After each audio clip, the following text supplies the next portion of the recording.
What motivated me was an interest in seeing that the business perspective was put out during Climate Week. Climate Week often has a lot of panels and meetings on policy and sort of what government's doing and what NGOs are doing. And I wanted a business conference on competitiveness and sustainability as a part of competitiveness. And how many speakers are here this year? This year we have over 35 speakers, so and we're squeezing them all into one day. So it's very dense. Day. It's jam-packed, but I think no one's getting bored or fatigued because we really have some great speakers and some interesting topics. And so most speakers are from the business community sharing their stories? Most of them are, yes. I'm trying to think. Some are authors. Some of them are from the NGO community, but I would say 75%. Of the people on our panels are business people. And when you're not doing business climate, you're consulting, is that correct? That's right. I work with corporations on looking at sustainability from the corporate strategy point of view and how to understand transformation and how it happens, and looking at past transformations and using them as a template for how do we get to the middle of this century with an economy that works for billions more people. But doesn't sort of burn out the planet. So. And what's one example of that you've worked on that you've really been excited about in the past? Well, one is working with some companies on.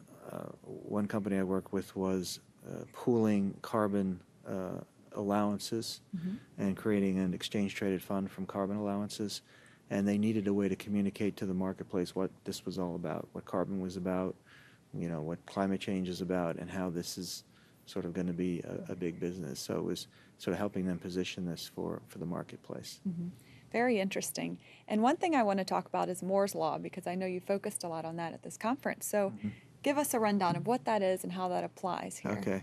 Well, the idea of Moore's Law is that expectation drives investment that leads to innovation. That's what we see happen with Moore's Law. Gordon Moore in 1975 said that every 2 years we'll double the number of transistors on a computer chip. And by 2011, it's still happening, and that's 4 decades later.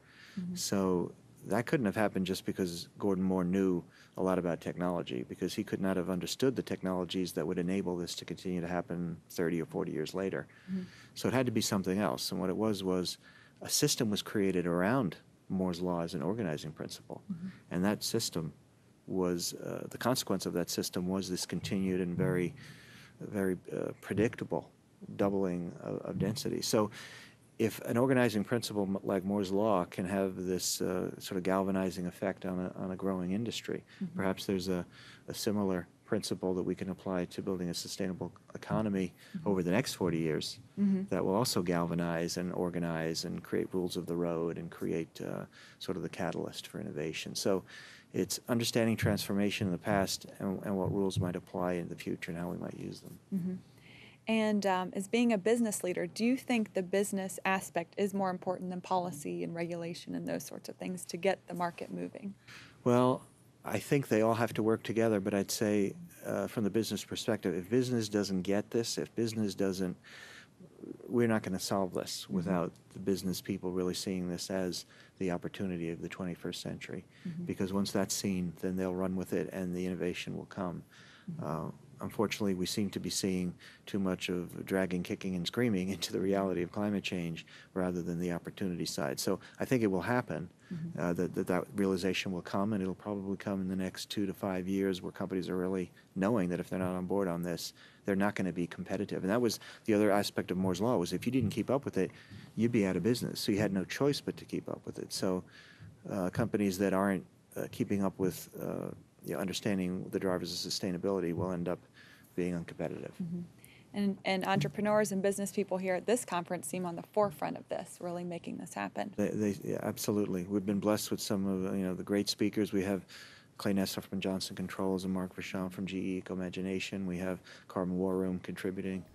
We have Green Girl Minute interviewing speakers. So we have all the great players here. Right. So it's been a great event.